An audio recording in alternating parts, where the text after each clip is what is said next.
Sini kumpul cuy, lo dan gue bakal nyaksiin aksi balas dendam gila. Cowok rambut perak ini langsung nembak dada bos gendut.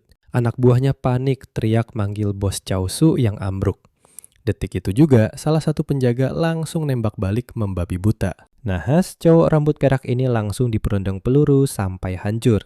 Darah seger ngucur deras dan satu pikiran melintas di kepalanya. Aturan paling adil di dunia ini tuh kita cuma hidup sekali. Chaosu udah hidup enak bertahun-tahun. Ujung-ujungnya mati konyol di tangan cowok yang dulunya dia anggap sampah. Harta bejibun sedunia pun nggak bisa nyelamatin nyawanya sekarang. Di detik-detik terakhirnya, cowok rambut perak itu malah tersenyum lega yang getir. Seenggaknya dendam orang tuanya udah dibayar lunas. Walau takdir emang sekejam itu. Hampir semua hal direnggut dari hidupnya. Sebelum matanya merem permanen, ada satu hal yang terus terngiang. Dia ogah nyerah gitu aja. Tiba-tiba matanya melek lebar. Dia lagi tiduran di kasur, persis kayak orang baru bangun mimpi buruk. Pikirannya ngeblank total. Lah, bukannya barusan dia mati ditembak sama bodyguardnya Chaosu. Pas noleh kanan kiri, kamar ini kok familiar banget ya. Ini kan kosan sempit pas dia masih jadi mahasiswa. Nah, perhatiin baik-baik cuy. Sadar nggak sih, dia tuh balik ke masa lalu. Dia buru-buru nyalain televisi. Beritanya lagi nayangin pengumuman heboh. Game virtual reality super gila bernama Conviction baru aja rilis open beta. Jantungnya langsung deg-degan kenceng pas lihat layar. Server Conviction baru aja buka, berarti dia beneran reinkarnasi balik ke masa lalu. Nama cowok rambut perak ini Niaan. Dia langsung ngambil bingkai foto di sebelah kasurnya. Itu foto dia bareng ayah ibunya.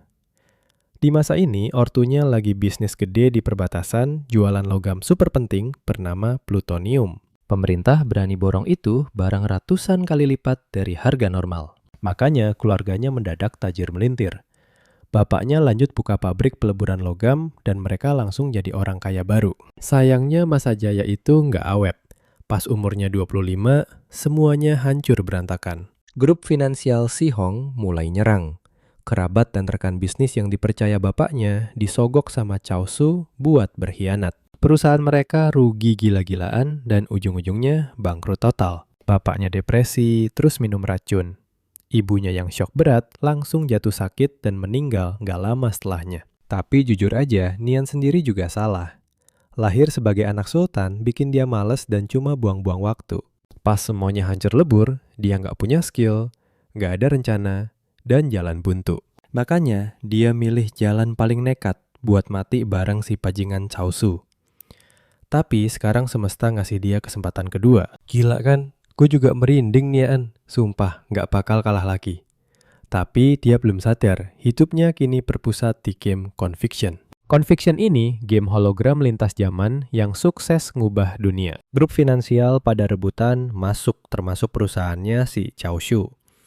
Game ini langsung berubah jadi dunia kedua umat manusia. Di kehidupan sebelumnya, Nian ini pencuri kelas atas, level 180. Dia ngecek kalender di ponsel, 25 Juli 2025. Berarti gamenya baru jalan 7 hari, masih ada waktu. Saat ini, player top global di leaderboard pasti baru nyentuh level 5. Berbekal memori masa lalunya, dia yakin banget bisa nyalip mereka semua. Ini momen emas buat memutar balik nasibnya yang hancur. Seingatnya, dia masih punya sedikit tabungan di bank. Lumayan lah, cukup buat beli helm game tier paling bawah. Misi utamanya cuma satu, hancurin Chaosu yang udah bikin keluarganya mati tragis. Dia langsung pakai jaket, siap ubah takdir. Malam itu dia beli helmnya, meski telah 7 hari dari player lain. Tapi berkat reinkarnasi ini, dia bakal bantai semua lawannya tanpa ampun kayak kilat, dan melesat ke puncak dunia Conviction. Dia pasang helmnya, langsung masuk ke Conviction dan disuruh milih negara asalnya. Dunia Conviction kebagi jadi 3 faksi. Faksi Lawful Good Light diisi sama Greenland Empire dan Saturn Empire. Greenland Empire itu faksi ras manusia yang dipimpin Dewan Tetua. Kalau Saturn Empire gabungan Dwarf, Beastmen, dan Elf. Terus faksi Lawful Dark isinya keturunan iblis sama ras undead di bawah kekuasaan diktator sang kepala suku. Terakhir, player santai yang cinta damai bisa milih ras raksasa di faksi netral. Di kehidupan sebelumnya dia main job Windthief dari Greenland Empire. Berkat kerja keras bertahun-tahun, dia hafal di luar kepala semua skill dan quest buat kelas Wintif ini. Makanya milih Wintif lagi bakal ngasih dia keuntungan paling gila di hidup keduanya. Sistem mendeteksi kelas yang dia pilih. Siap nonton bareng gua kan? Niaan fix lahir di Greenland Empire. Dan sistem langsung minta nama karakternya. Kumpul sini bareng gue, kita lihat dia milih nama Niayan.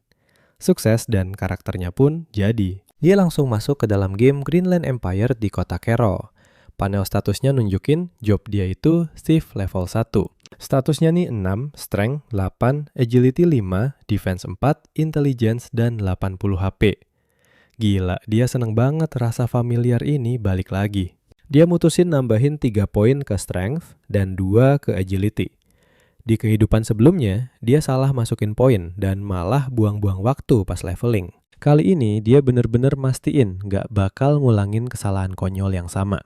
Teleport di kota Carol bisa ngirim player ke berbagai tempat. Nah, ada Arcane Mage level 3 lagi, koar-koar jualan dagger level 0 kualitas mantap. Dagger ini punya 2 poin attack, yang mana 1 poin lebih tinggi dari senjata pemula. Harganya cuma 2 koin tembaga dan stoknya sisa 3 doang. Nia langsung paham nih, ada yang gak beres di sini. Soalnya di Rocktown Dagger, ampas yang sama cuma dijual sekoin tembaga, dan teleport ke sana gratis. Di kehidupan, lalu dia sempat kena tipu trik murahan ini dan beli satu, baru sadar belakangan kalau dia udah diakalin. Tapi sekarang, dengan otaknya yang penuh ingatan masa depan, dia udah pinter. Di dekat situ ada Paladin Imperial Guard level 3 nawarin barang gila. Buku skill stealth seharga 6 koin tembaga. Beberapa player langsung ngehubungin si penjual itu. Mereka pengen banget skill itu, tapi harganya kelewat mahal. Perhatian Neon pun ikut ketarik ke sana. Dia nyamperin dan nanya harganya ke si abang penjual. Paladin itu ngulangin lagi kalau satu buku stealth harganya 6 koin tembaga. Buat seorang thief, stealth itu skill paling OP di awal game. Wajib banget punya. Dan Neon tiba-tiba ingat sesuatu dari masa lalunya. Nah, perhatiin baik-baik, disinilah serunya. Di zona Monster Track Town ada peti rahasia. Skill di dalamnya bisa bikin leveling jauh lebih ngebut. Area itu isinya dipenuhi sama monster-monster ganas level 5. Dan karena rata-rata player sekarang baru level 2 atau 3, pastinya belum ada yang nemuin peti itu. Dengan santainya, Nia nyuruh Paladin itu ngasih bukunya secara gratis. Sebagai gantinya, dia bakal ngebocorin sebuah rahasia cara buat ngefarm belasan buku skill stealth cuma dalam waktu 1 hari penuh. Si penjual langsung ngusir dia pergi. Nggak sudi dong dia ngasih buku mahal ke bocah random yang datang minta gratisan. Tapi Nia santuy aja. Dia nyuruh orang itu kalem karena kalau tebakannya bener, buku stealth itu hasil farming dari Fallen Shaman di kota Lingtown. Paladin itu langsung kicep. Dia natap Niayan sambil syok berat terus maksa nanya, dari mana dia bisa tahu hal sedetail itu? Niayan malah makin berani. Dengan santainya, dia nyebutin titik koordinatnya secara super akurat. Koordinat 22385 dan seterusnya. Abang penjualnya cengok total. Cowok ini tahu segalanya sampai sedetail itu. Pasti kalian juga mikir hal yang sama kan? Masa iya player level 0 yang aneh ini beneran ngomong jujur soal rahasianya? Yang paling bikin dia bingung tuh gini. Gimana ceritanya bocah yang belum naik level sama sekali bisa tahu info sespesifik itu? Setelah mikir panjang, dia akhirnya mutusin buat judi nasib. Toh ini cuma ngorbanin 1 buku stealth doang. Kalau infonya emang beneran valid, dia bisa gampang ngefarm 3 buku sehari. Dia pun langsung nerima permintaan barter itu. Sistem ngasih tahu Niayan kalau player Flying Stone udah sukses barter item dengannya. Deal kelar, Niayan nyuruh dia pergi ke koordinat 22385 buat berburu Fallen Shaman secepatnya. Lokasinya itu ada di dekat camp Fallen Shaman, dan kalau cara farmingnya bener, dia bisa ngeraup belasan buku stealth setiap hari. Flying Stone auto girang banget dan buru-buru siapin diri buat ngebuktiin itu. Tapi sebelum pergi, Niayan ingetin satu hal penting lagi ke dia. Fallen Shaman juga bisa drop skill Perception Night Owls. Kalau dia dapat sisaan, dia harus kirim 1 ke Niayan. Flying Stone langsung ngangguk mantep. Selama informasinya benar, dia janji bakal langsung ngirim skill itu lewat mail kalau sampai drop. Niayan kemudian jalan santuy ke lingkaran teleportasi. Karena sekarang dia udah megang stealth, waktunya lanjut ke misi utama buka peti rahasia. Dia akhirnya sampai di Tracktown. Dia juga udah berhasil pelajarin skill stealth. Stealth ini bikin dia masuk ke mode ngilangin hawa keberadaan. Bikin dia super susah dideteksi musuh. Sayangnya, makin tinggi level musuh, makin gampang mereka nyadar kehadirannya. Dia pun aktifin skill itu. Dia lari kencang ngelewatin jalanan. Gak ada satupun yang nyadar. Dia keluar dari kota dan langsung cabut masuk ke dalam hutan. Gak lama, dia sampai di zona monster. Ada kucing liar bermata satu level 4. Bareng beberapa kucing level 2 lagi mondar-mandir di sana. Nah, peti harta karunnya nongkrong santai di atas dahan pohon. Di game Conviction ini, peti harta karun itu punya rank dari putih, perak, emas, emas gelap, sampai ke legendary. Makin tinggi ranknya, makin gila item di dalamnya. Dan isi item dari setiap peti itu udah pasti, alias fix. Sekali ada yang ngelut, petinya bakal hilang permanen.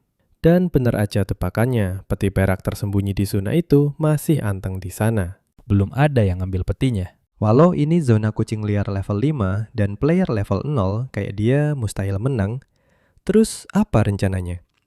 Percaya deh, kalian bakal kaget lihat kelanjutannya. Sini ngumpul tonton taktik gila MC kita. Walau mati, dia nggak bakal rugi XP. Dia pun lanjut ngedes pakai stealth. Skill ngendap-ngendapnya cuma tahan 2 menit dan buka peti juga butuh waktu lama. Intinya, dia harus gerak super cepat. Tiba-tiba seekor kucing liar sadar dan langsung loncat ke arahnya. Dia nggak boleh terlalu dekat atau bakal langsung ketahuan di tempat. Dia langsung salto kilat nyaris banget kena serangan itu. Lalu dia mendarat dengan super mulus. Nggak buang waktu, dia langsung lompat ke dahan dan ngebuka petinya. Dia maksa diri buat tenang karena stealth-nya bisa bocor kapan aja. Petinya kebuka pelan-pelan. 27 detik berlalu dan boom, terbuka. Yang langsung hela napas lega. Ini baru langkah pertama buat jalur leveling yang paling sempurna. Di dalam peti ada buku skill Vital Strike. Ini skill OP buat nyerang titik vital musuh dengan damage brutal. Efeknya simpel tapi mematikan. Kalau kena titik vital damage-nya tembus 150%. Cooldown cuma 30 detik. Tapi sayangnya skill ini cuma bisa dipakai kelas Thief Warrior sama Paladin. Yang memastikan isi petinya beneran Vital Strike. Ini skill kelas atas buat Thief yang udah bisa dipelajari dari level 0. Perhati nih, dengan skill ini susahnya leveling awal bakal kepotong separuh. Dia pun langsung belajar skill gila tersebut. Efek stealth-nya pun habis. Dia lompat turun nyapa kucing-kucing liar itu, terus malah ngucapin makasih karena udah jagain peti hartanya. Tengil abis. Di game Conviction ini, mati biasanya bikin rugi XP sama item. Tapi sekarang, dia masih level 0 dan cuma pakai set pemula. Jadi, kalaupun mati, dia nggak bakal rugi apa-apa. Sistem langsung ngasih notif kalau dia tewas. Dia cuma drop sarung tangan pemula busuk, dan setelah itu dia langsung diteleportasi balik ke kota. Yang ketawa santai. Kata dia, layangan ojek gratis balik ke kota ini malah ngebantu banget. Lanjut ke langkah kedua dalam rencana levelingnya. Dia langsung lari keliling kota tanpa henti. Langkah kedua ini butuh 20 koin tembaga. Padahal akun baru cuma dikasih modal 10 koin tembaga, jadi dia harus cari cuan dulu. Kalau ingetannya nggak meleset, ada misi tersembunyi berantai yang bisa dia pancing di sini. Pertama, dia nemuin Hunter Claus dan ambil misi kumpulin 20 tengkorak tikus raksasa abu-abu. Terus dia ketemu petani Enda buat ambil misi pantai 50 tikus raksasa. Lanjut ke apoteker Ore, yang ternyata udah dengar kabar kalau dia ambil misi mereka. Kebetulan banget si Ore ini juga lagi butuh bahan obat. Jadi dia minta tolong Yan buat kumpulin bahannya. Dan tepat di momen itu, misi rahasianya kebuka. Yang tahu persis, rahasia ini cuma bisa aktif kalau 2 misi awal tadi diambil barengan. Paham kan betapa OP-nya info ini? Dia langsung gas terima misi. Rahasia kumpulin 21 ekor tikus abu-abu tersebut. Dia langsung masuk hutan. Nggak lama, muncul tikus raksasa level 1 dengan darah penuh 53. Yan ngaktifin Vital Strike. Serangannya langsung kena titik lemah, critical hit parah, dan tikus itu mati seketika. Dia dapat 1 tengkorak dan 1 ekor tikus. Terus yang bikin kaget, monster ini malah ngedrop item. Itemnya pelindung kaki kulit kelas putih level 0, nambah 4 defense dengan berat 3 pon. Sayangnya ini khusus kelas warrior dari faksi manapun. Tapi lumayan lah kalau dijual ke rumah lelang, minimal bisa laku 7 koin tembaga. Makin banyak kawanan tikus abu-abu yang nyerang. Tapi Yan tetap santuy abis. Dia tinggal spam Vital Strike terus-terusan. Tiap tepesan langsung ngabisin satu monster. Yan benar-benar fokus penuh bantai semuanya. 1 jam kemudian dia kelar ngerjain misi dari Hunter Klaus, Petani Enda, sama Apoteker Ore. Dia dapat 34 koin tembaga dan 3 potion pemulihan. Hadiah misi rahasia ini benar-benar di luar nalar. Dia kaget bisa dapat potion instan. Setelah itu, pelindung kaki kulitnya dia daftarin ke rumah lelang. Habis itu, dia mampir ke toko senjata. Si penjaga toko langsung nanya apa ada barang yang dia cari. Sambil sombong, dia bilang, senjata di tokonya itu yang paling top, sepadang rumput barat. Yang langsung minta panah, otomatis level 0 yang nambah attack minimal 3 poin ke atas. Jarak 12 dan harganya di bawah 40 koin. Penjualnya pun ngasih lihat satu panah otomatis beruntun. Panah ini punya efek 3 tembakan dan nambah 5 attack. Walau attack speed dasarnya 8, efek beruntunnya bikin kecepatannya tembus 15. Jarak tembaknya 30 yard, harganya pas di angka 35 koin tembaga. Penjual nanya, gimana pendapatnya? Tanpa babi bu, Yan langsung beli. Sepaket ini udah dapat 9 tabung panah murah yang masing-masing isi 1000 anak panah. Selesai bayar, total 44 koin, tembaganya pun melayang. Sampai sini dulu ya, panah mesin sama ribuan peluru udah di tangan gue. Yakin kalian pasti pengen lihat gimana dia bantai-bantai nanti. Sini kumpul cuy bareng gue, kita lihat aksi Yan cabut ke area Monster Bison. Di Conviction, penekanan level itu mutlak. Beda 5 level aja kekuatannya jumplang parah. Nah, Monster Bison ini level 8. Top global aja bakal ketar-ketir ngelawannya, apalagi Boss Bison yang jelas jauh lebih ngeri. Semua monster boss di game ini dihitung sebagai monster langka. Tapi karena Yan ini regresi dari masa depan, dia pede abis. Walau masih level 0, dia yakin bisa ngebantai bos itu. Sesampainya di area monster, Bison Yan langsung mendarat santai di pinggir tebing. Sempurna. Kalau ingatannya bener, tempatnya emang di sini. Ketemu deh. Di bawahnya, kawanan Bison lagi lari-larian. Bos Bison level 8 juga ada di sana. Bar darahnya masih penuh 300. Ini monster boss di area tersebut. Jarak mereka sekarang beneran pas banget buat dijangkau sama tembakan panah otomatisnya Yan. Posisinya udah pas banget nih. Kalian pantengin terus, jangan kedip. Panah otomatis ini punya 5 damage 8, kecepatan tembak jangkauan 30 plus efek tembakan beruntun. Dia nembak 3 panah meluncur, 2 ngeleset, 1 kena, telak, ngasih minus 1 damage. Darahnya turun dikit jadi 299. Jarak level Yan dan Boss Bison ini kelewat jauh cuy. Biarpun serangannya kena, dia cuma bisa ngasih 1 poin damage. Tapi sans saja. Dia udah bawa 9.000 anak panah. Rencananya sih mau nyicil darahnya sampai mampus. Dia nembak lagi. Kayak tadi, 2 meleset dan 1 kena, telak ngasih minus 1 damage. Darahnya turun jadi 298. Boss Bison langsung ngamuk maju. Yan cuma senyum, nyuruh nyerah. Lagian, ini kan spot ngebug yang bakal sering dipakai di masa depan. Dia lanjut nembak bertubi-tubi. Hasilnya sama, 2 meleset dan 1 kena damage minus 1. Yan terus mulangin cara ini tanpa henti. Sisa panahnya masih 8.063, lalu pelan-pelan turun, jadi 5.016. 3 jam berlalu, baru darah Boss Bison nyaris habis. Yan udah buang hampir 4.000 panah, tapi monster belum tumbang. Boss Bison mengaum keras. Yan nembak lagi. Kayak sebelumnya, 2 meleset, dan 1 ngasih damage minus 1. Nah, tembakan terakhir ini sukses bikin bosnya ambruk, yang loncat turun dari tebing. Sistem ngasih notif kalau dia berhasil ngebunuh Boss Bison itu. Dapat bonus 1800% dan 8.000-an XP. Gara-gara beda level, dia langsung naik level 2.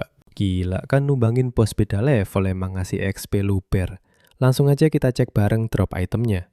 Dia dapat belati perunggu. Terus dapat juga 5 koin tembaga dan 1 pisau belati tanduk. Senjata di Conviction terbagi jadi level putih, perunggu, perak, emas, sama tingkatan legendaris. Karena monster langka kayak Elite atau Lord itu susah dicari. Cuma 1 dari 1000 kill yang ngedrop senjata atribut tambahan. Jadinya tiap item itu harganya mahal banget. Senjata perunggu tuh kepake banget cuy. Damage-nya 20% lebih sakit dari senjata biasa, plus ada bonus atribut. Seingat, Yan bos pisan ini harusnya ngedrop item level 5. Tapi tetap aja, belati perunggu ini laku minimal 3 koin perak. Cuma sebelum dijual, dia harus identifikasi dulu status aslinya. Tiba-tiba, sistem ngabarin pelindung kakinya udah laku terjual. Dia dapat untung 8 koin tembaga. Barengan sama itu, Flying Stone ngechat heboh. Dia bilang, trik koordinat dari Yan beneran berhasil. Mantap. Dia udah berhasil farming 2 buku skill stealth, dan speed levelingnya jadi 2 kali lipat lebih ngebut. Gara-gara ini, si Flying Stone ngerasa Yan malah rugi. Padahal dia cuma ngasih 1 buku, tapi info dari Yan harganya jauh lebih mahal. Yan nyuruh santai aja. Dia cuma ngingetin kalau skill persepsi Night Owl drop, jangan lupa kirim 1 kopian ke dia. Flying Stone janji bakal ngirim kalau nemu, tapi jujur dia masih penasaran banget. Kok Yan bisa tahu spot farming dewa itu, padahal tadi dia masih level 0. Yang ngeles bilang dia pernah main akun lain, dihapus, terus bikin baru, jadi thief. Flying Stone percaya aja. Dia malah ngira karakter lama Yan itu sepuh level tinggi, mungkin mantan top global di papan peringkat. Terus dia nanya lagi, apa akun lama Yan pernah namatin dungeon markas Fallen Shaman? Timnya udah nyoba berkali-kali, tapi selalu rata tanah. Jadi apa? Kita bakal lihat Yan bantu mereka? Tungguin aja. Sini kumpul, kalian bakal lihat mereka hampir kehilangan semua equipment dan experience. Yan dengan santai bilang, bisa kasih panduan walkthrough lengkap. Harganya 2 koin perak, harga pas. Flying Stone langsung melongo, kaget. Dia nggak nyangka beneran ada panduan strategi lengkap buat dungeon itu. Tapi ya, dia tetap percaya sama Yan. Dia suruh Yan nunggu bentar buat bujuk kapten tim mereka, dan dia juga catat harganya yang 2 koin perak tadi. Kelar teleponan, Yan kembali fokus ke dagger miliknya. Udah waktunya buat identifikasi barang nih. Cowok kita ini pun balik ke Tracktown. Dia langsung jalan ke tempat appraiser. Sang appraiser elf ngeliatin dia dan langsung nanya barang apa yang mau dinilai. Yan bilang itu dagger. Simba elf nyebutin kalau biaya identifikasinya tuh 10 koin tembaga. Yang agak kaget sih. Biasanya biaya identifikasi NPC sama conviction itu cuma sekitar 5% dari harga daur ulang barangnya. Tapi ya udahlah, dia tetap ngasih 10 koin tembaga itu. Si appraiser pakai skill miliknya.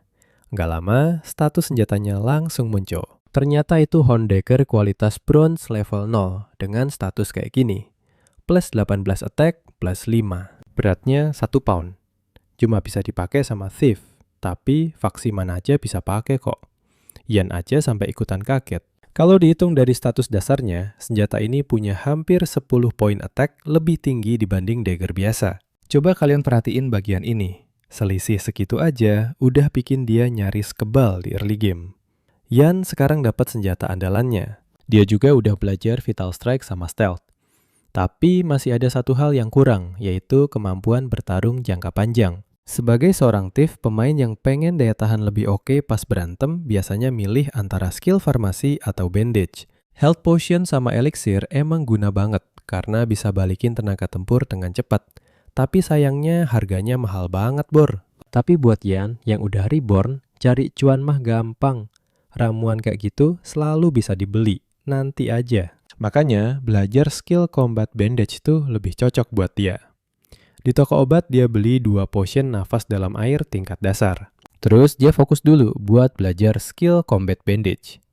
Di Randall Lake Yan lewatin beberapa pemain yang lagi asik mukulin monster. Di alam bebas kayak gini, ribut-ribut antar pemain tuh udah jadi makanan sehari-hari. Masalah kayak nyolong kill sering banget berujung baku hantam. Jadi, dia tetap waspada.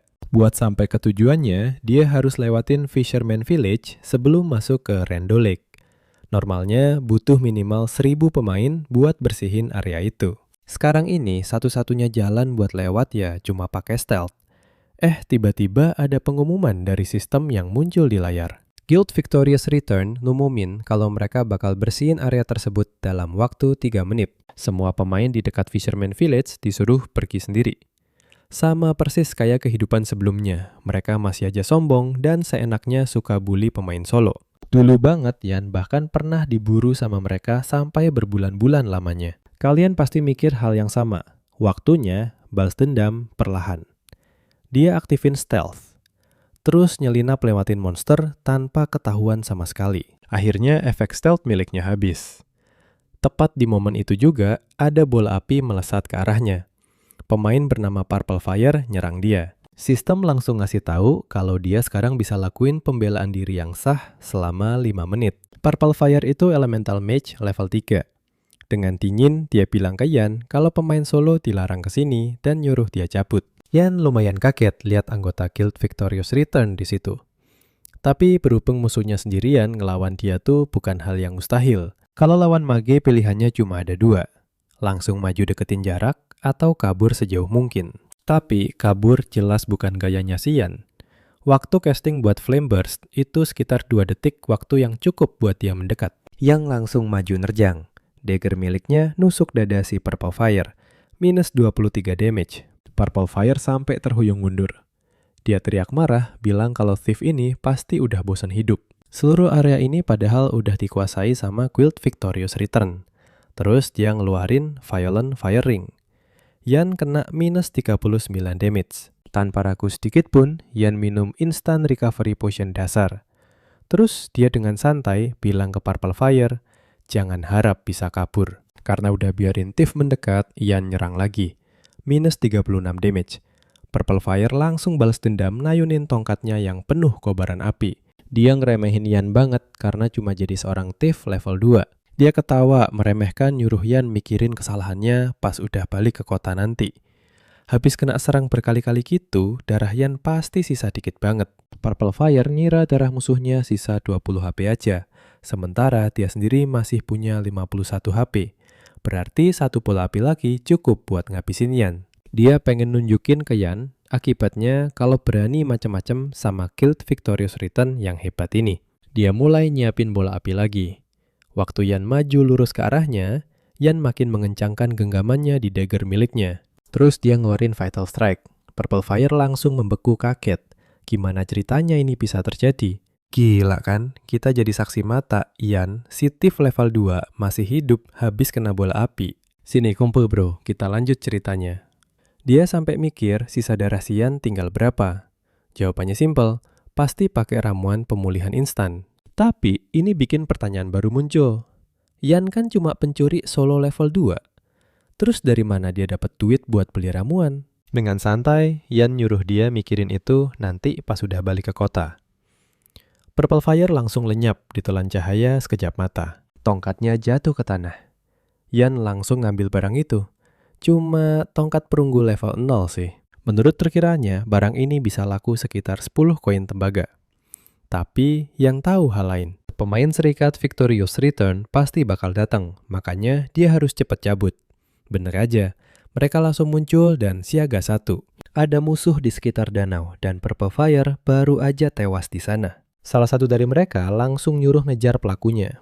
Mereka ngeliat Yan. Satu pemain langsung lompat maju. Perhatiin baik-baik, dia teriak kabur itu nggak gampang. Pedangnya diayunkan pakai jurus One Strike Sword. Kaget kan, Yan gerak super kilat buat ngehindar. Sambil lari, Yan nenggak ramuan pernapasan bawah air. Si pengejar sadar sama rencananya. Yan mau lompat ke air buat kabur. Dia langsung teriak nyuruh anggota timnya buat nyegah si Yan. Satunya pakai Flame Slash, yang lain naktifin Charge. Serangan mereka kompak. Serangan mereka hampir kena, tapi Yan mendadak ngebut dan langsung nyebur ke danau. Pengejarnya otomatis berhenti. Gak ada yang bawa ramuan napas bawah air. Anggota lain nyusul dan nanya kemana pelakunya kabur. Mereka jelasin kalau gagal nangkep dia karena si target keburu nyebur ke danau dan lolos. Ada yang nebak kalau Purple Fire udah hidup lagi. Dia nyuruh orang nanya siapa nama pencuri itu. Gak lama laporannya masuk. Nama pencurinya itu Nan.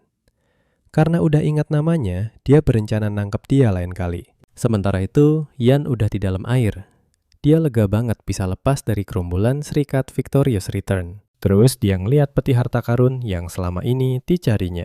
Langsung aja dibuka. Isinya itu mutiara penolak air nelayan. Barang spesial yang udah sepaket sama keahlian napas bawah air. Pas aktif, penggunanya bisa nafas dalam air selama 30 menit dengan jeda 12 jam. Emang bukan barang langka sih, tapi buat Yan sekarang ini berguna banget. Mendadak ada Trisula meluncur ke arahnya. Yan langsung sadar posisinya di air. Dia jelas bukan tandingan para nelayan itu. Mereka udah mulai waspada. Lu semua pasti nggak nyangka, ini tiba-tiba desa suku nelayan meledak. Nelayan yang ngejar Yan putar balik menuju ledakan. Yan senyum licik. Serikat Victorious Return tanpa sadar udah nolongin dia. Serangan mereka mancing semua nelayan pergi. Jadi area di sekitarnya sekarang beneran aman sentosa. Dia lanjut explore dan akhirnya nemu Pulau Hart. Pas muncul ke permukaan, dia ngeliat seseorang di pinggir pantai yang langsung ngenalin dia. Itu Yao Yao Mantan, rekan setim penyihir sucinya di kehidupan sebelumnya. Gak nyangka bakal ketemu di sini setelah reinkarnasi. Dulu lumayan banyak kejadian di antara mereka berdua. Sekarang dia kepikiran, apa pertemuan ini murni takdir? Yao Yao kaget lihat dia muncul dari air. Awalnya dia panik abis. 3 monster lagi ngejar dia, dan takutnya Yan ikutan nyerang juga. Bukannya nyerang Yan, malah maju pakai Vital Strike ke satu monster. Yao Yao langsung nyusul pakai Holy Judgment. Mereka berdua kerjasama, mantap. Monsternya langsung tumbang. Dia makasih banget udah dibantuin. Yang santai bilang bukan apa-apa dan ngenalin diri. Pas dengar namanya, cewek itu mendadak kaku. Dia mikir, apa ini Yan yang sama kayak yang dia kenal? Terus dia kenalin diri sebagai Caca. Karena udah ditolongin, dia ngajak temenan, biar nanti bisa balas budi. Yan setuju dan langsung nambahin pertemanannya. Terus dia nanya, ngapain Caca di Pulau Danau Hart? Tebakannya sih lagi sibuk nyelesain misi. Dia harus buru laba-laba air buat ngumpulin kantong air. Yan bilang dia juga nyari laba-laba air, tapi buat misi sutra halus. Dia ngusulin buat mabar dan nyari bareng. Caca langsung setuju.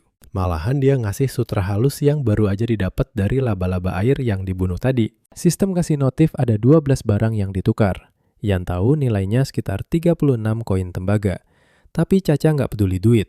Menurutnya, pengalaman yang hilang pas mati tadi jauh lebih berharga daripada sekedar 36 koin tembaga. Lagian dia nggak punya misi yang butuh sutra halus, jadi disimpan juga percuma. Yan terima barangnya dengan senang hati. Mendadak, bos laba-laba air muncul. Sistem ngasih tahu kalau party mereka udah kebentuk. Yan maju pakai Vital Strike didukung Holy Judgment, Caca. Keren abis kan kombonya.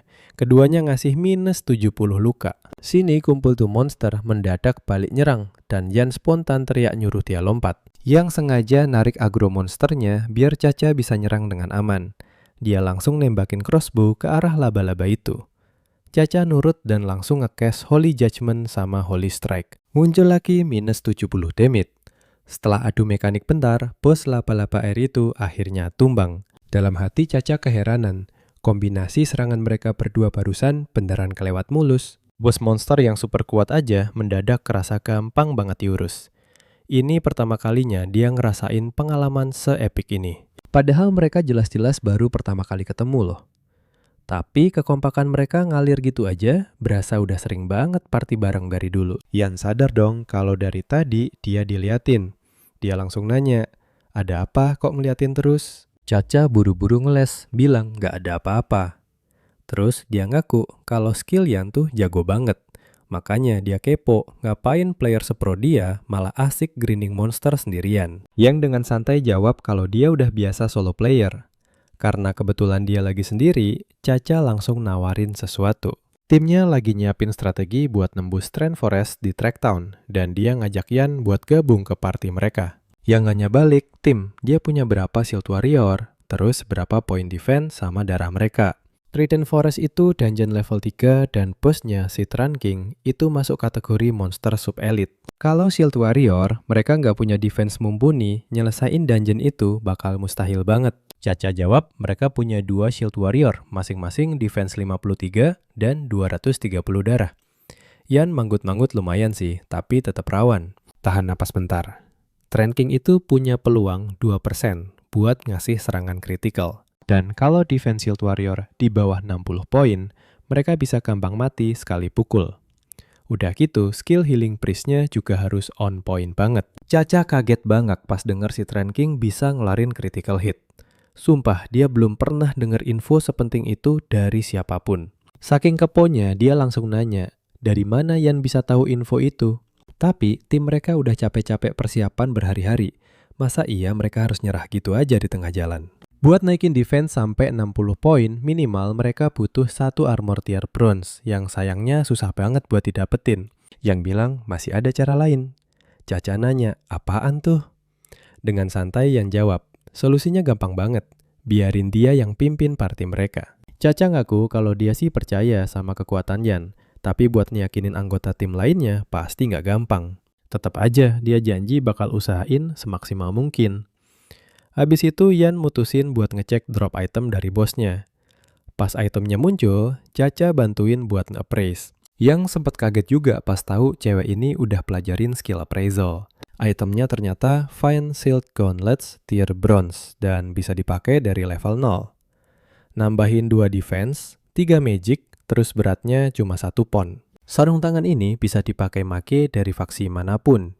Fix, ini item idaman yang cocok banget buat Caca.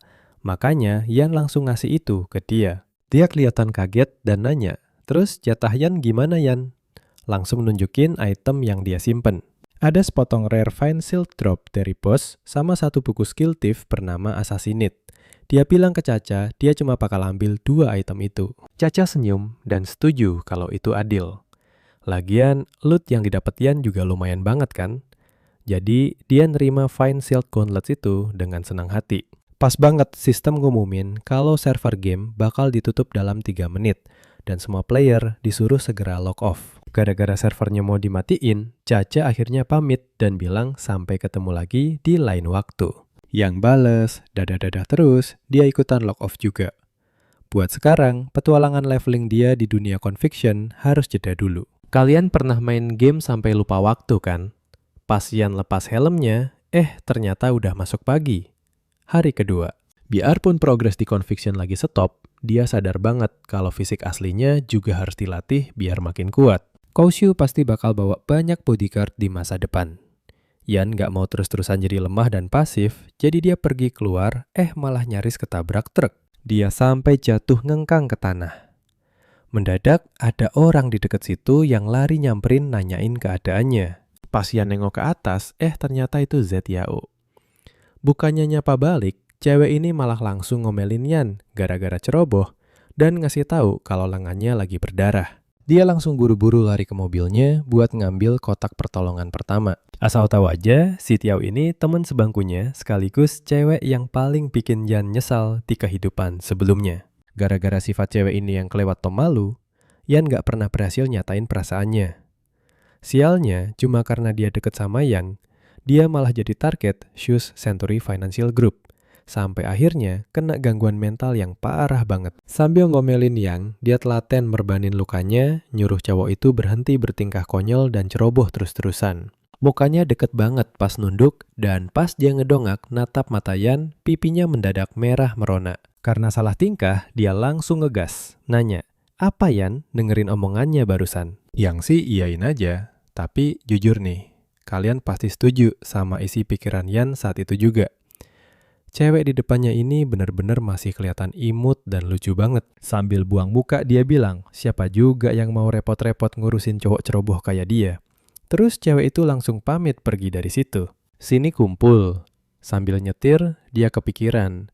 Beneran gak sih si Yan ini cowok yang dia temuin di game? Tapi satu hal yang pasti, cowok itu agak berubah. Kelihatan jauh lebih pede sekarang. Persis banget sama karakternya pas lagi main game. Di sisi lain, Yan seneng banget bisa ketemu dia lagi.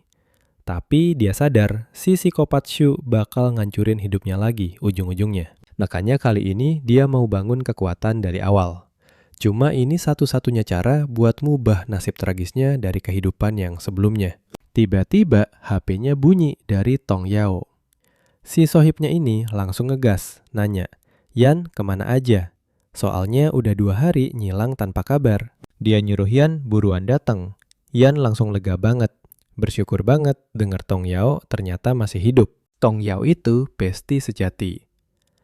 Dulu pas hidup Yan hancur lebur, Tong Yao diam-diam ngebantu dia mati-matian. Padahal dia bisa aja ketahuan Sisu. Tapi pengorbanannya bikin hidup Yan lumayan tertolong. Sayangnya si Tong Yao ini punya kebiasaan jelek, doyan banget ngejar cewek. Di kehidupan sebelumnya, dia sampai berantem di bar gara-gara cemburu buta. Apesnya, musuhnya ternyata bos besar yang ngeri banget. Tong Yao langsung dihajar sampai tewas dan jasadnya dibuang gitu aja di gang gelap. Tapi di kehidupan sekarang, Yan sumpah gak bakal biarin kejadian itu keulang lagi. Singkat cerita, mereka akhirnya ketemuan juga. Yao langsung rangkul pundak Yan sambil ngakak. Bilang, akhirnya ketangkep juga nih bocah. Terus dia heboh cerita kalau game baru Conviction lagi viral banget di mana-mana. Dia nanya, Yan ikutan main gak? Yan jawab santuy kalau dia baru nyentuh level 2. Yao cengengesan dan bilang kalau segitu mah udah lumayan jago. Terus dia narik Yan ke bar PK dan pamer dengan bangganya kalau dia udah jadi Arcane Mage level 3. Bar PK ini aslinya klub hiburan buat gamer. Pemain bisa login pakai karakter mereka sendiri dan gelut satu sama lain di arena player killing yang kompetitif. Coba perhatiin deh, beda dari game yang gelut ini nggak ngaruh ke level. Karena ini player killing taruhan udah jadi hal wajib. Biasanya pada masang item game, kadang juga duit beneran. Dan si Yao emang hobi banget judi. Biarpun aslinya dia hampir selalu kalah. Wei Kai ngeliat Yao dan langsung ngakak ngejek. Nanya apa dia mau donasi duit lagi hari ini. Yao langsung ngegas dan bilang kalau belum ketahuan siapa yang bakal rugi bandar. Terus si Kai sadar ada Yan berdiri di sebelahnya. Dia senyum sinis dan nanya apa pukulan waktu itu masih kurang kerasa buat dia. Yao nepuk pundak Yan dan dengan pedenya bilang kalau selama ada Yan di sini, preman-preman itu nggak bakal berani macem-macem. Kai nyipitin matanya. Anehnya, Yan kelihatan super tenang hari ini. Dia kepikiran apa yang bikin cowok ini tiba-tiba jadi seberani itu. Yan malah nyuruh dia berhenti bacot dan buruan mulai aja gelutnya. Dia naruh taruhan 200 per ronde. Kai langsung setuju tanpa mikir dan masang helmnya. Pertandingan pun resmi dimulai. Yao Arcane Mage level 3 lawan Kai Berserker level 3. Lu semua pasti bisa nebak kan? Yan tahu hasilnya bakal ambiar. Berserker level 3 itu udah punya skill charge dan ini mimpi buruk buat Arcane Mage. Parahnya lagi, medannya ini beneran datar tanpa halangan. Tanpa tempat sembunyi, ngehindar itu mustahil banget buat mage yang tipis darahnya. Di otak Yan Yao udah pasti bakal kalah telak. Tiba-tiba, ada cowok di dekat situ nyamperin Yan dan nyuruh nggak usah ditonton. Kelihatan banget si Yao emang bakal kalah. Dia malah ngajakin Yan buat main satu ronde santai lawan dia. Yang setuju, tapi cuma buat satu ronde. Dan nambahin kalau dia ogah main taruhan kecil. Cowok itu langsung cemberut, kelihatan kesal banget, dan nyuruh Yan berhenti sok jagoan. Terus dia sesumbar bakal ngasih pelajaran sambil pamer bawa duit 700. Jadi sekalian aja mereka main satu match. Pertandingan disepakati. Yan sebagai Wind Thief level 2 bakal ngelawan Xiong si Ranger level 2. Mereka berdua masuk ke arena hutan bambu. Detik pertama match dimulai, dua-duanya langsung kompak ngaktifin mode stealth. Gitu aja, dua pemain ini langsung ngilang. Fan diam-diam manjat ke dahan bambu. Dia ngedumel kalau Yan itu so asik banget. Jadi, dia bakal bikin Yan nyesel. Tapi, biarpun udah nyaris setengah mati, dia nggak nemu di mana bocah itu ngumpet. Yang dia nggak tahu, Yan itu udah nebak dari awal kalau si Fun bakal ngambil posisi tinggi. Punya pengalaman jadi thief 10 tahun nyembunyiin hawa keberadaan itu udah kayak insting buat Yang. Detik berikutnya, Yan tiba-tiba muncul tepat di belakangnya. Belatinya kilat, pisaunya nancep mulus ke leher Fun, bikin darahnya langsung anjlok dari 110 ke 70. Fan kaget setengah mati. Dia sama sekali nggak nyadar kapan Yan ada di belakangnya. Sambil panik, dia nyoba nebas ke belakang, tapi Yan udah jaga jarak duluan. Terus dengan santuinya, dia bilang gamenya udah kelar. Dia ngaktifin Vital Strike dan angka damage-nya langsung muncul. Minus 70. Fan langsung tewas di game. Semua orang di sana cengok ngelihat pertandingannya kelar secepat kilat. Mereka nggak percaya Fan kalah secepat itu. Buat Yan, ngalahin Ranger level 2 pemula gini rasanya lebih mirip ngebully daripada gelut beneran. Fan cuma duduk plonga-plongo. Masih berusaha nyerna apa yang baru aja kejadian. Yan cuma ngeluarin beberapa gerakan simple, tapi serangannya tembus ke titik vital dengan sempurna. Bener-bener one hit kill yang bersih. Fun, jadi mikir sejak kapan Yan seganas ini? Jadi gimana menurut lo? Jelas, beda banget kan sama Yan yang dulunya cuma bisa diem dan nahan emosi. Sini ngumpul susah dipercaya. Player biasa bisa pamer manuver segila itu. Yang lalu nanya ke Yao soal pertandingannya. Yao menghela napas, kalah 2 ronde plus lenyap 1200. Dia ngomel gara-gara skill aura anti-sihir milik Kai sukses nge-counter telak penyihirnya. Yang cuma geleng kepala dan bilang, aura anti-sihir cuma ngurangin dikit damage sihir, nggak seserem itu kok. Selama timing ngeluarin skillnya pas ngelawan tipe berserker itu, sebenarnya gampang banget. Yao pun ngaku kalau timingnya emang ampas. Semua skillnya lagi cooldown dan pas Kai mendekat, dia langsung mati kutu. Yao menatap temannya itu dengan muka kaget. Tumben banget temannya ini tiba-tiba jadi pro soal game. Dia pun nanya, Yan belajar dari mana? Bukannya jawab, Yan malah asik pamerin duit hasil menangnya barusan. Mata Yao langsung melotot syok. Cowok di sebelahnya auto emosi, lihat gaya Yan yang tengil. Dia maju, niat banget mau mukul Yan karena berani-beraninya menangin duit mereka. Niatnya sih mau ngasih pelajaran, tapi Yan malah nangkep tangannya dan ngebanting dia keras ke lantai. Di kehidupan sebelumnya, Yan udah ngelatih fisiknya buat situasi macam ini demi bisa ngelawan Shu. Yao Cheng-o nggak percaya. Kapan coba si Yan tiba-tiba sekuat monster ini? Fun langsung sadar. Mending jangan cari ribut lagi. Cowok ini jelas bukan lawan sembarangan. Kai juga mulai nyadar ada yang aneh. Yang sekarang beda banget sama yang dulu dia kenal. Temen-temennya udah siap mau ngeroyok, tapi Kai langsung ngasih kode buat berhenti. Dia sendiri sampai melongo lihat Yan ngebantai anak buahnya segampang balikin telapak tangan. Dengan santainya, Yan bilang kalau dia cuma main seronde sama Fun. Tapi jujur aja, lawannya itu emang rada cupu. Mata Kai menyipit tajam, dia langsung nantangin Yan main seronde. Yan sih ayo aja, asal taruhannya nggak receh, kata dia. Kai tersenyum licik dan nawarin 1000 per ronde, modal dia ada 3000. Yao auto jantungan. Kai itu berserker level 3, sementara Yan cuma tif angin level 2. Santainya, Yan naikin taruhan jadi 3000.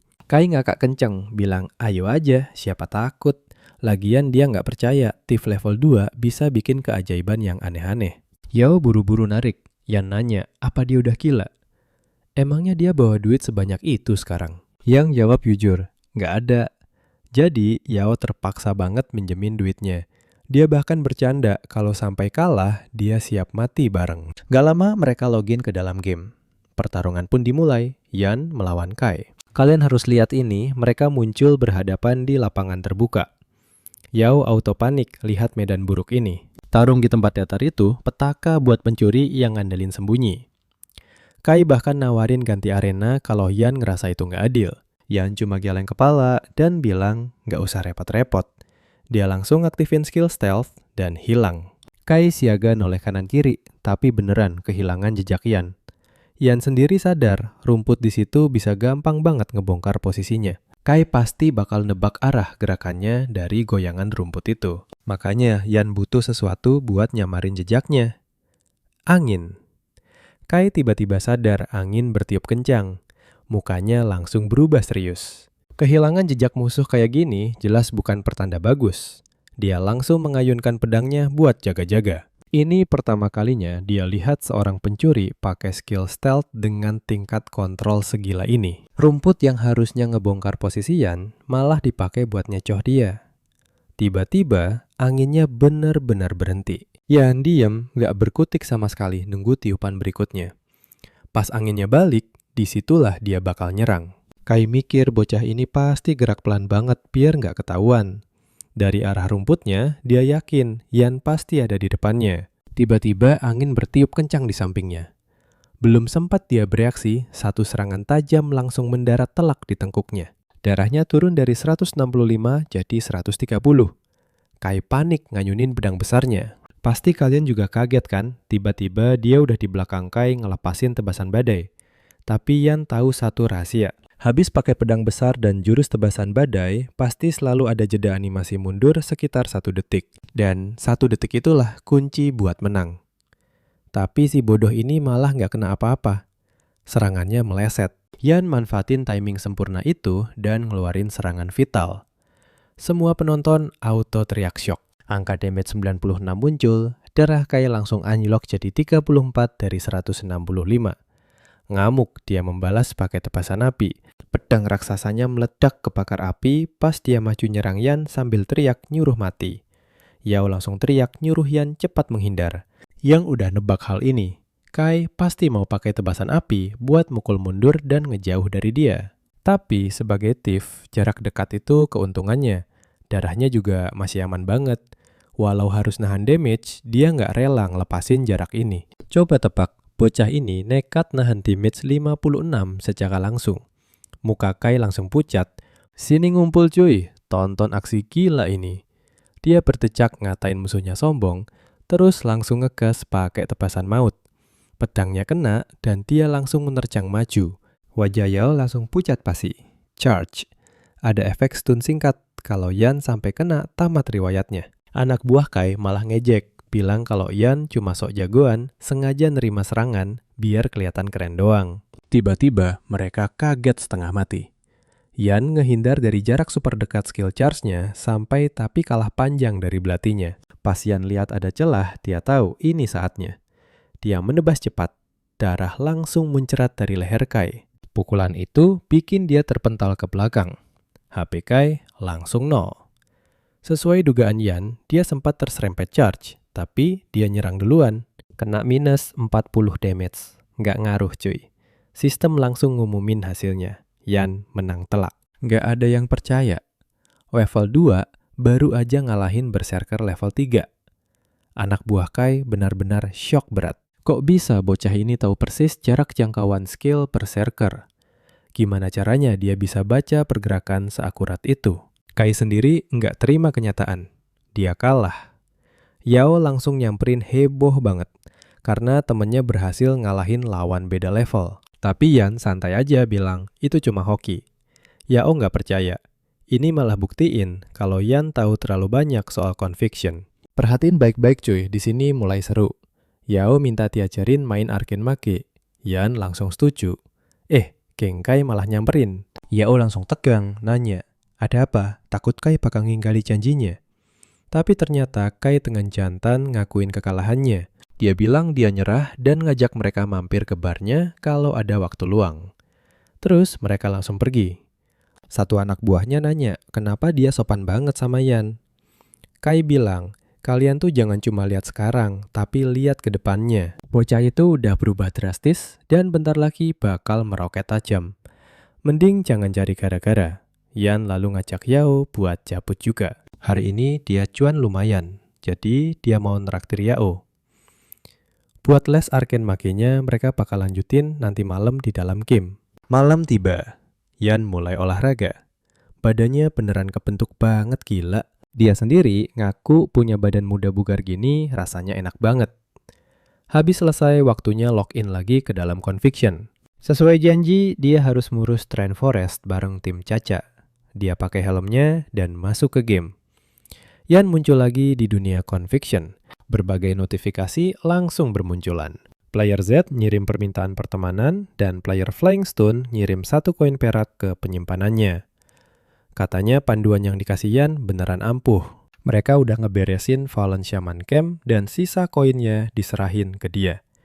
Dia juga nanya apa Yan punya panduan buat Augat Madiswam, soalnya dia butuh banget. Yang langsung nerima pertemanan set, soalnya itu kan si Yao. Mumpung udah di sini, dia mutusin bahwa Yao ikut ke Train Forest. Soal panduan Augat Madiswam, dia nggak bisa terus-terusan jualan gitu aja. Lu pada sepemikiran kan?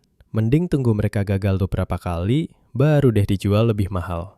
Pinter banget. Beres ngurus itu, Yan fokus ke hal lain. Ada hidden quest di deketnya. Dia ngeliat cowok lagi mancing. Pas dideketin, dia kenal orangnya, Physician Blevins. Begitu dia merapat, hidden quest-nya langsung keaktifin otomatis. Blevins nanya berapa sutra halus yang terkumpul. Yan nyerahin 30 buah. Blevins langsung berterima kasih. Sebagai hadiah, dia ngembaliin 30 sutra itu dan nawarin ngajarin 1 skill. Sistem munculin tulisan pelajari Intermediate Combat Bandage. Ini nih yang diincar sama Yan dari awal. Dia langsung menerimanya. Pakai skill ini, dia bisa bikin perban yang jauh lebih bagus. Modalnya 10 sutra, nambah 20 HP. Butuh 10 detik buat dipakai, tapi bisa diputus setelah 3 detik. Bisa buat teman juga. Dengan ini, Hidden Quest Blevins udah selesai 20%. Yang mengernyit, cuma 20%, kirain ngasih sutranya udah beres. Terus dia sadar, ini pasti chain quest, alias misi berantai. Blevins membenarkannya. 30 sutra rupanya nggak cukup. Dia butuh lebih banyak lagi dan minta Yan nyariin. Tiba-tiba pesan dari Caca muncul. Dia bilang timnya udah siap dan minta Yan cepetan. Yan bales kalau dia lagi on the way. Buat nyelesain misi berantai dan mandu tim Caca di Trend Forest butuh strategi matang. Jadi sebelumnya dia mutusin buat farming Featherfall Jewel dulu di sana.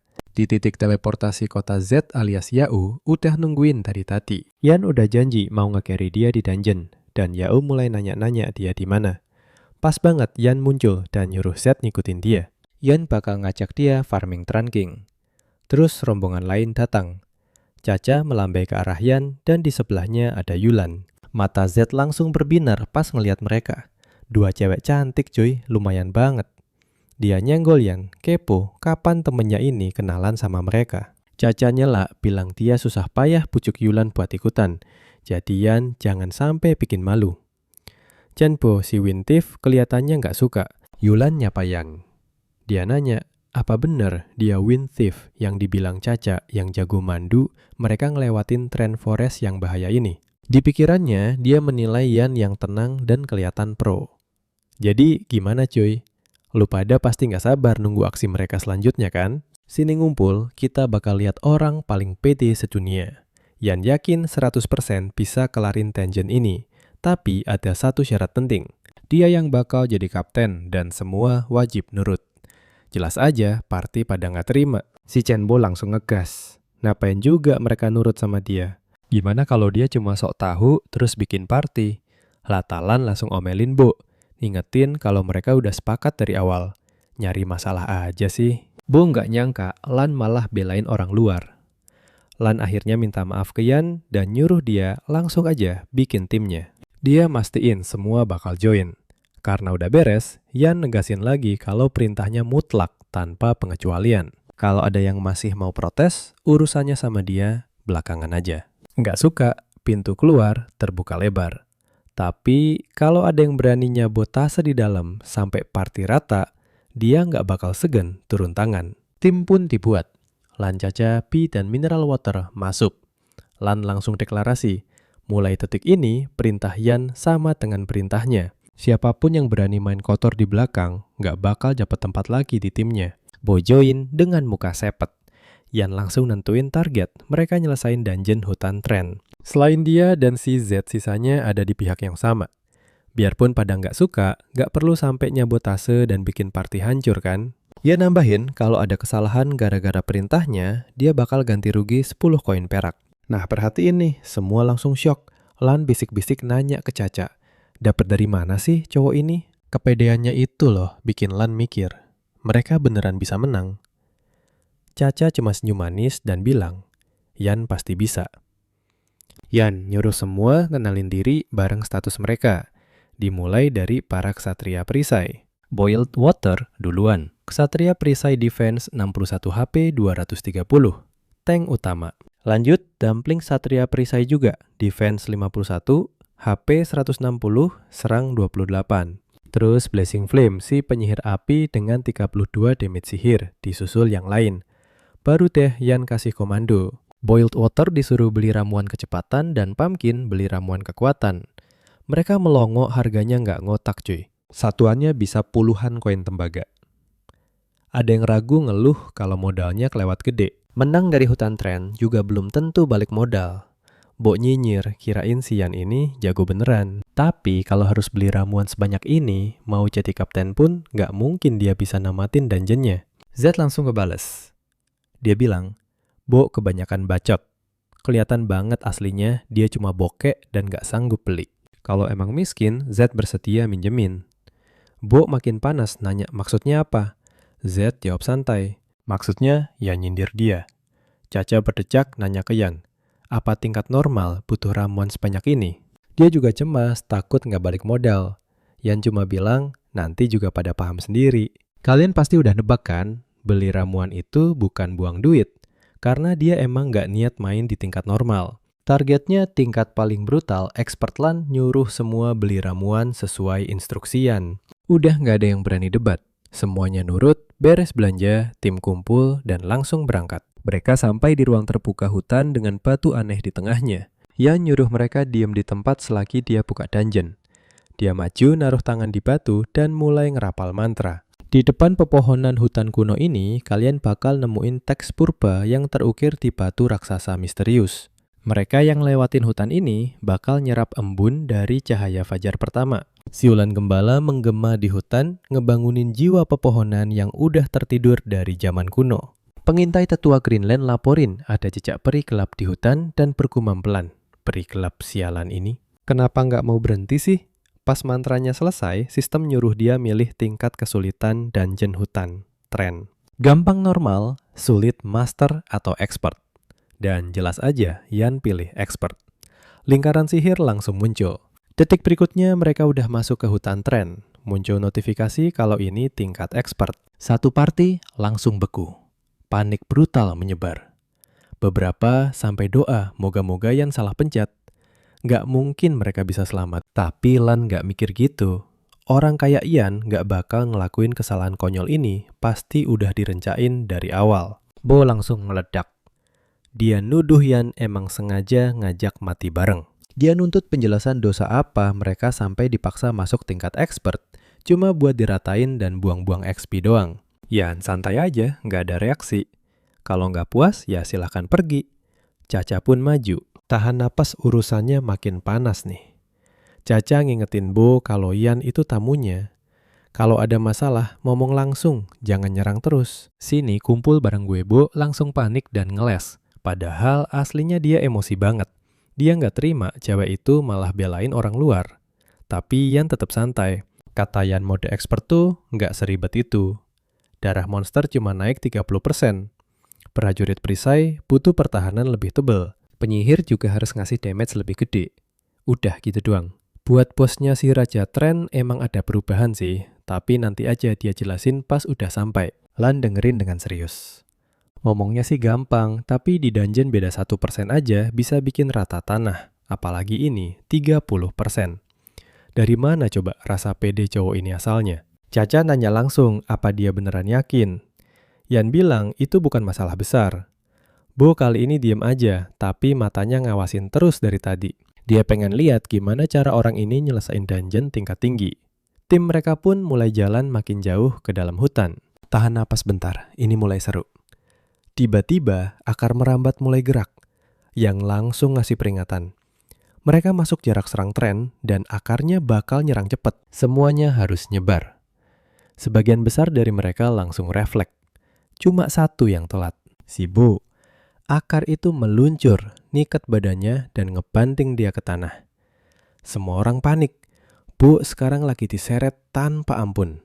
Dia panik parah dan teriak minta tolong sampai manggil Yan segala. Kapten Api Nirvana, tolongin gue. Bu terus diseret sambil jerit-jerit minta tolong. Yang langsung bereaksi cepat. Dia nyuruh air mendidih dan pangsit buat nyerang dari kanan. Terus dia nyuruh para paladin bikin tembok pertahanan sementara penyihir ngeluarin kekuatan penuh. Mereka semua gerak tanpa ragu sedikit pun. Pakai tengahan serangan cabang si Tren. Penyihir nembakin berbagai macam sihir elemen. Darah monster pohon itu langsung turun drastis. Seseorang motong akar itu dan Bo langsung jatuh ke tanah. Bo ngamuk dong. Dia nuduh Yan sengaja ngelakuin semua ini. Dia bilang Yan udah nyadar ada tren, tapi nggak ngasih tahu dia. Kalau nggak mana mungkin Yan bisa sesantai itu. Yan nggak kaget sama sekali. Dia nyuruh Bo sadar diri. Mereka berdua lihat tren itu barengan kok. Bahkan prajurit perisai aja bisa ngehindar dari serangan tadi. Lah dia seorang pencuri malah kena. Yan beneran bingung gimana Bo bisa mainin kelas itu. Zed ikut manasin suasana yang udah panas. Dia bilang, nyalahin orang lain karena elu yang cupu itu sumpah lucu banget. Kalau gini, ceritanya pencuri acak di jalanan aja mainnya lebih jago. Muka Bo langsung merah padam. Lan turun tangan dan nyuruh dia diem. Dia itu udah bikin malu dirinya sendiri dari tadi. Dengar itu Bo nggak nyangka Lan juga ikut belain mereka. Yan langsung motong obrolan. Udah cukup wajahnya. Mereka harus terus jalan. Hutan tren ini penuh banget sama jebakan peri gelap. Jadi dia sendiri yang bakal bersihin jalannya. Dan selama jalan, Bo bisa nonton dan belajar gimana pencuri pro main. Mereka pun lanjut jalan dengan Yan ada di depan.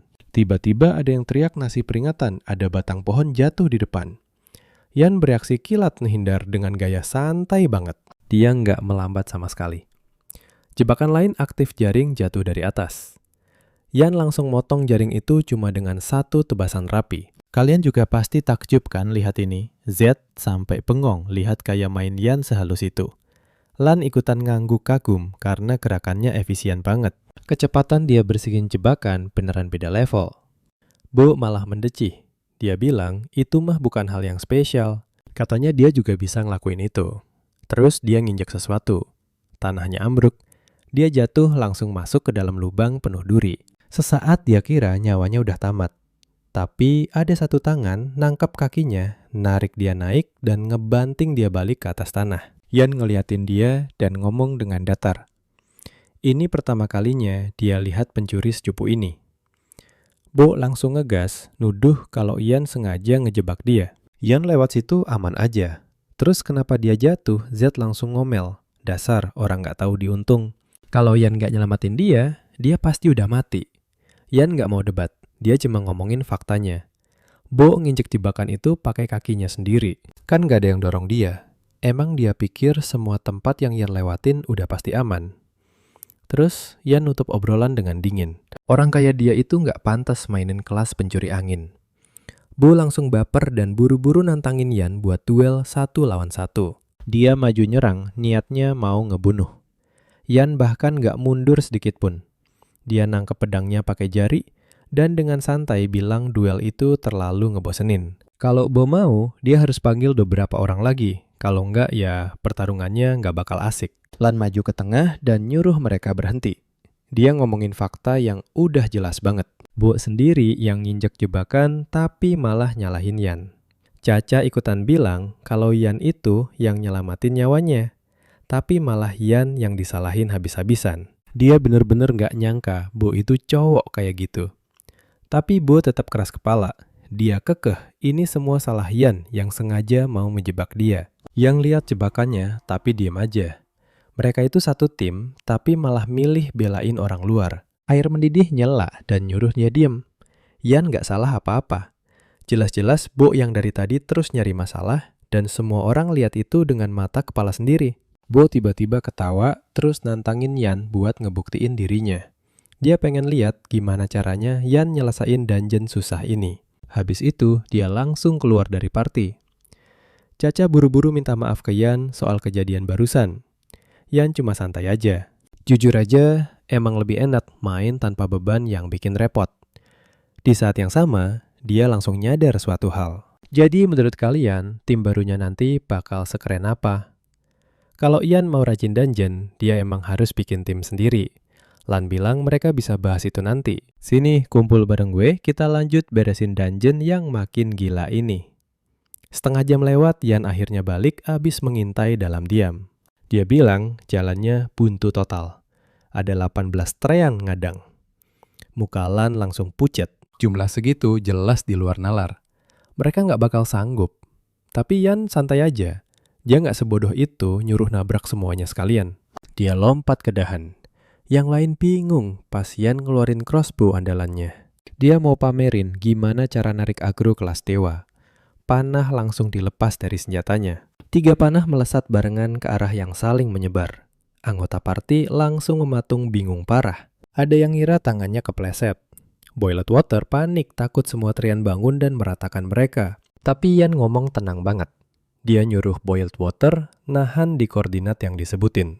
Panahnya kena, beberapa Trian langsung bereaksi. Minus blast damage, mata Lan melotot kaget. Pakai triple shot buat nyerang 3 titik beda dan ngatur agro. Itu teknik yang cuma jadi mitos. Beneran level mitos. Dia nengok ke Caca sambil shock dari mana dia nemu orang ini. Nah, perhatiin baik-baik. 18 Trian ngumpul rapet, salah serang dikit, mereka bakal dikeroyok. Tapi Yan nemu angle sempurna dan misahin agro dengan mulus. Akurasi gila ini butuh kontrol tingkat dewa. Pencuri top rank aja pasti kewalahan. Lan bergumam kalau ada dia dari awal peluang hidup mereka pasti naik 30%. Caca akhirnya nyadar, cowok ini nggak cuma jago, tapi sungguh ada di dimensi lain. Trean makin beringas. Yan langsung ngasih komando mantap, boiled water, maju, nahan 1. Asal stabil dan jaga keseimbangan, Trean nggak bakal tembus. Sisanya tinggal ngikut dan fokus serang target lain. Tim langsung gerak, boiled water pasang badan ngeblok. Dan bener kata Yan, strateginya jalan sukses. Lan nyuruh dia bertahan bentar, bagian mereka udah kelar dan langsung nyamperin. Para mage mulai cash barengan. Sihir melesat, motong serbuan akar di udara. Trean itu tumbang, lalu ada item yang jatuh. Gauntlet, mage tier perunggu. Mereka bengong, ini mode expert. Baru 2 Trean udah ngedrop item. Dulu pas mode gampang, mana mungkin ada drop. Caca nengok ke Yan, masih keheranan parah. Gimana dia ngelakuin ini? Jiwa banget.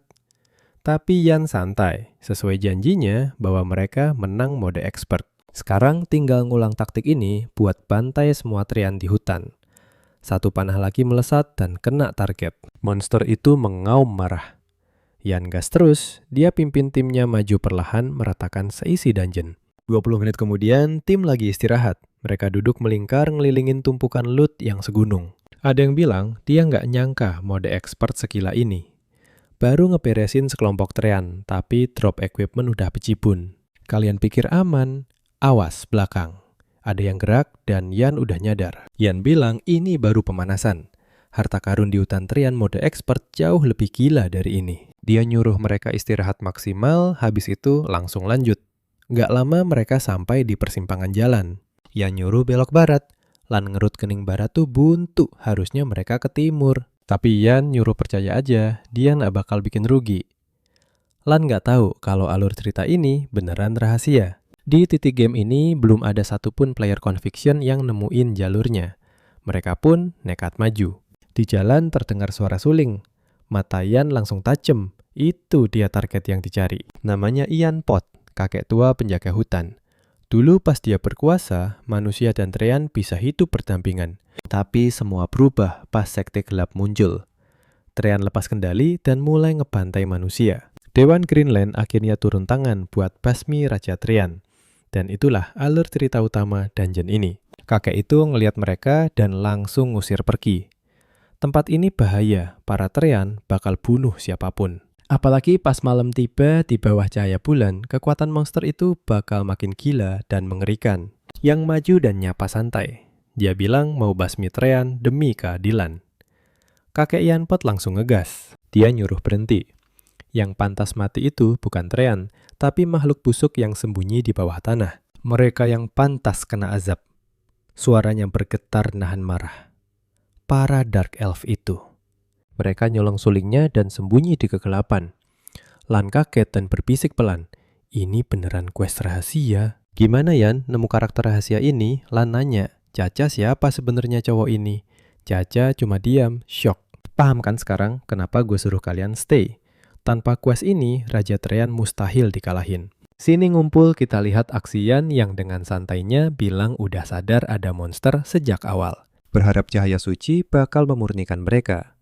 Mata Yan Pot langsung berbinar karena petualang ini bisa merasakannya. Dia langsung jelasin kalau semuanya kacau karena 2 Dark Elf udah nyolong seruling miliknya. Hutan jadi hancur tanpa benda itu. Yan pun dikasih item khusus, Dust of Appearance, 3 kali pakai. Item sekali pakai buat nampilin musuh ngumpet di radius 30 yard selama 20 detik. Yan disuruh habisi mereka dan rebut serulingnya. Cuma itu cara ngalahin Treant King. Yan setuju, langsung pegang itemnya dan nyuruh tim buat ngikutin. Dia lempar tali ke jurang dan loncat santai. Yang lain panik ngikutin. Sambil jalan, Lan nanya, apa Yan beneran tahu posisi para elf? Yang mengangguk yakin. Mereka nyelip di celah tebing sempit dan masuk ke jalur rahasia. Yan nunjuk ke depan target ada di sana. Kali ini mereka bakal menjebak dan habisin 2 curut itu. Caca kepo, gimana dia bisa tahu? Jawabannya simple banget. Mereka udah ngikutin dari awal. Merinding deh, Caca noleh kanan kiri, tapi kosong. Padahal Yan udah ngerasa mereka makin dekat. Yan jelasin kalau dua Dark Elf ini tuh waspada banget. Kalau nggak dihabisin sekali serang, mereka bakal kabur. Dan mustahil buat nangkap mereka lagi nanti. Sekarang perhatikan baik-baik ya. Elf itu diam-diam ngikutin nunggu umpan. Yang lempar debunya dan wujud mereka langsung ketahuan. Elf itu panik mau kabur. Tapi Boiled Water dan Zed udah nongkrong manis di sana buat nutup jalan keluar. Mau nggak mau mereka nyerang. Boiled Water langsung pasang badan dan nahan serangan itu. Zed angkat tangan, kumpulin api dengan cepat. Bola api meluncur dan telak ngenain satu Dark Elf. Lan dan yang lain maju bantu.